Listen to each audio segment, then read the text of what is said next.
Днес ще ти споделя 3 практични съвета как да подобриш рекламите си в Facebook и в Instagram. Като ще минем през първо, кога въобще да почнеш да си пипаш рекламите, защото тук масово хората бъркат и почват да чубъркат прекалено рано. Второ, кои са метриките, които да гледаш, за да не спреш реклама, която всъщност има потенциал, обаче поради грешните причини решаваш, че трябва да я спреш. И трето, кога, какво да промениш в целия процес, не само в самата ти реклама, за да може рекламите ти да почнат да работят и съответно да имаш резултатите, които искаш. И съм си подготвила списък, за да не забравя нещо, така че минаваме по него. Първо, дай си достатъчно време рекламите ти да започнат да работят.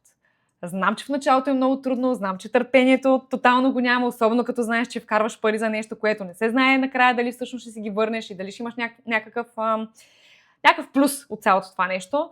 Обаче е критично важно в първите минимум 3 дена да не пипаш рекламите си.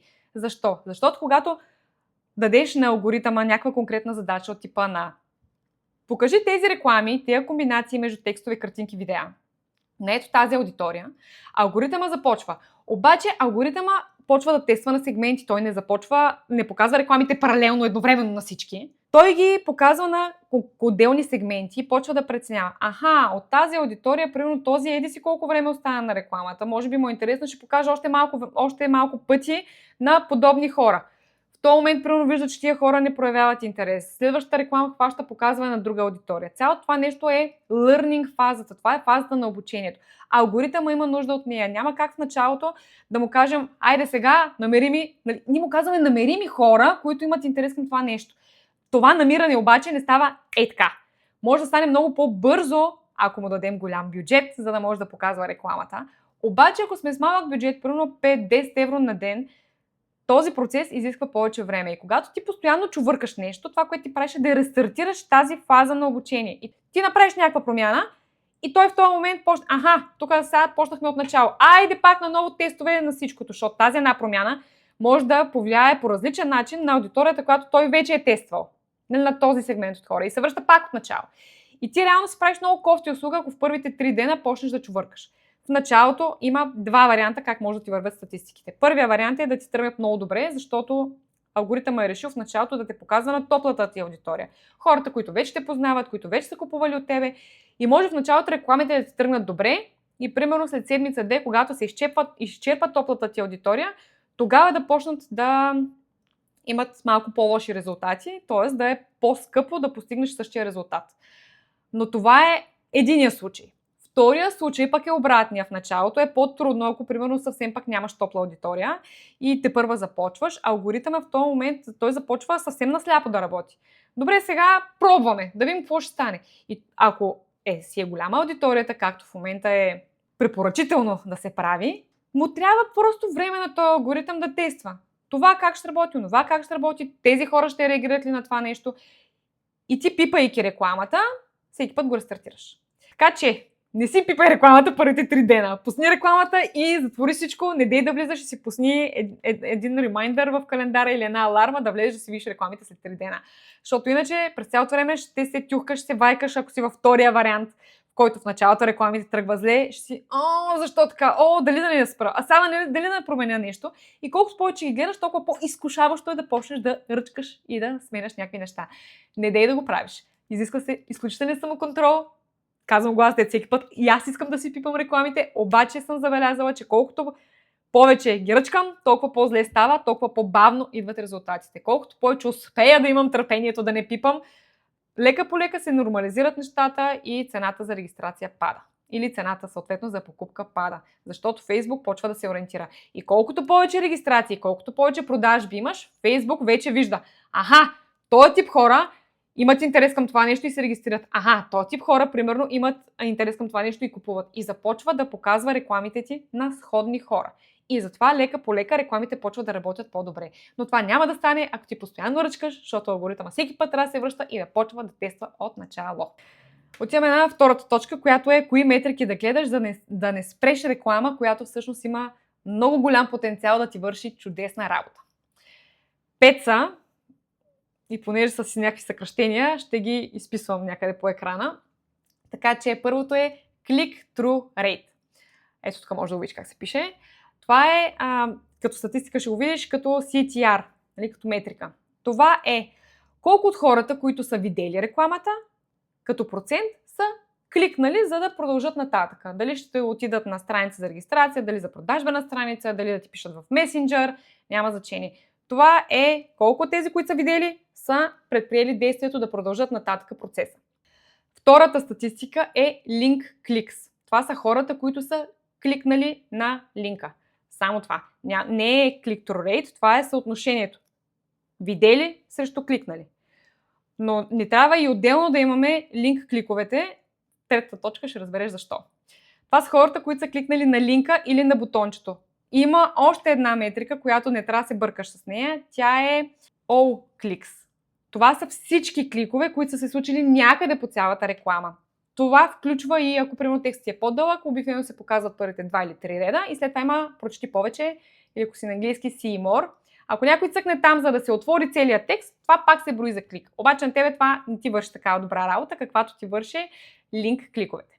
Следващата метрика, която да гледаш е landing page views. Това са хората, които са влезли вече на самата ти продажбена страница или страницата ти за регистрация. И това е много важно. След малко, като кажа вече кое кога да променяш, ще ти стане ясно и съответно защо. Четвъртата метрика, която да гледаш, си е резултатите, т.е. колко регистрации имаш или колко продажби имаш. И петата, която гледам, е cost per result, т.е. колко струва един човек, нали, за мен колко струва един човек да се регистрира или един човек съответно да си купи.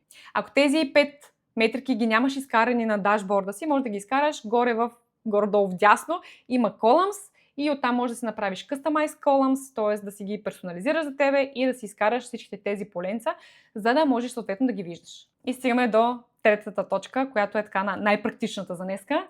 И това е кога да променяш какво. Защото много често, когато накрая гледаме резултата и ако резултата от целият процес е имам малко продажби, примерно, или много ми е скъпа регистрацията, ние решаваме, че проблема е в самата реклама. Обаче това не е така. И сега ще ти кажа кога, какво да гледаш, за да не спреш реклама, която всъщност може да ти върши много добра работа, обаче някъде по-нататък се къса цялата верига и нещо се прецаква. Така че първо гледаме click-through rate. Тук пак го записвам какво гледаме. Ако click-through rate е под 1,5%, това означава, че хората нямат интерес към това, което ти си публикувала, като картинка, видео, текст. Нали? Тази комбинация. В малки случаи може проблема да е в аудиторията, но ние вече не дефинираме аудитории супер конкретно, така че в аудиторията проблема е по-малко вероятно е проблема да е в аудиторията. Обикновено е начина на представяне, гледната точка или начина по който описваме това, което всъщност предлагаме. Текста, видеото или съответно картинката. Ако click-through rate е под 1,5%. Ако click-through rate е над 1,5%, това означава, че хората вече имат някакъв интерес, кликат за да отидат към лендинг страницата или към страницата за регистрация, което е супер. Тогава вече оставяме на страна текстовете, картинките, видеята и се концентрираме върху други неща. Click-through rate е това, което ще покаже да се концентрираш върху самите реклами или в процеса по-нататък. Това много държа да го разбереш и да го запомниш, за да не стане така, да си прецакаш картинки, видеа и текстове, които всъщност работят много добре, обаче защото не си гледал правилните статистики и да си ги прецакаш. Отиваме на второто нещо, което трябва да гледаш. Ето тук вече влиза защо гледаме отделно линк кликовете и защо гледаме отделно landing page views. Защото може да се случва така, че хората кликат, за да продължат нататък, да отидат към твоята страница за регистрация или за покупка, но всъщност те дали стигат до тази конкретна страница. И много често, винаги, имаме по-висок процент на хората, които са кликнали и имаме по-малко хора, които реално са стигнали на тази страница, защото може нещо бавно да е зареждало, може да са влезли в асансьора, връзката да е спряла, после са се разсели, въобще да не са стигнали до там и така нататък. Или примерно детето да ги дърпа, да зарежда телефона, то после след това, примерно Facebook презарежда и така нататък. Така че тук е важно да проверяваш линк кликовете колко са ти, не всички кликове, не clicks all, ами линк кликовете колко са ти и колко са ти посещенията, опитвам се го превеждам, landing page views, колко са ти посещенията на самата продажбена страница или страница за регистрация. Ако имаш много голяма разлика между двете, примерно 100 човека са ти кликнали, обаче само 50 са стигнали до самата ти страница, това означава, че може сайтът ти да зарежда бавно или да имаш някакъв технически проблем. Ако, примерно, разликата са 20%, бива. Но ако разликата ти е много по-голяма, това означава, че хората не стигат до самата ти страница. И виж как тук ти можеш да решиш, че проблемът ти е в самата реклама, а всъщност проблема да не е там, защото самата ти реклама е предизвикала интереса, но хората физически не стигат просто до конкретната страница. Отиваме сега на третото нещо, което да гледаш, и това е, ако имаш много пък хора, които са ти влезли на самата страница, обаче имаш малко продажби. Примерно, влезли са ти 100 човека, но нямаш продажби. Или влезли са ти 1000 човека, но от тия 1000 човека имаш само 2 продажби. Това е 0,2% конверсия, което е супер слабо.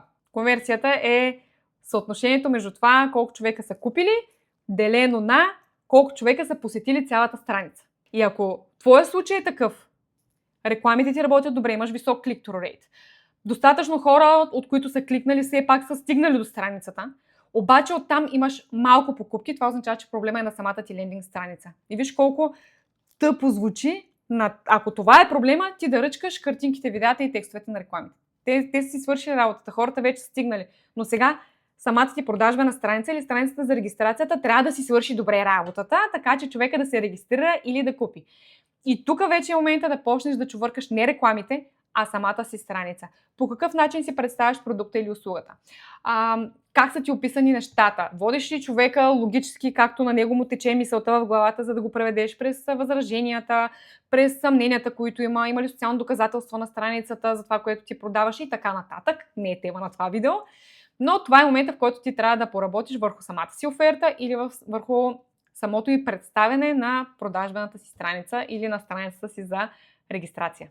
И четвъртия момент, ако смяташ, че рекламите ти не работят, е когато имаш много продажби, но в края на месеца, като удариш чертата, имаш много ниска печалба. Това е момента, в който не пипаш нито рекламите, не пипаш лендинг страницата, а пипаш процеса след това.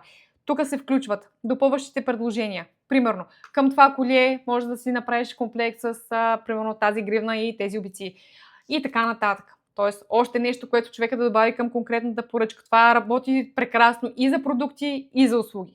И другото, което също много се изпуска, особено от хората, които са начинаещи, да кажем, в бизнеса, това са последващите покупки. Ние вече сме платили за този клиент, той да дойде при нас и той си е купил от нас. От тук нататък ние, за да стигнем до този човек, няма нужда пак да плащаме платена реклама. Ние вече имаме неговия контакт. И тук вече влиза имейл маркетинга, влизат допълнителните touch points, това са точките на контакт с конкретния човек, така че той след това да види, че ние предлагаме нещо ново, предлагаме нещо различно, предлагаме, примерно имаме някаква промоция покрай празниците, черен петък и така нататък.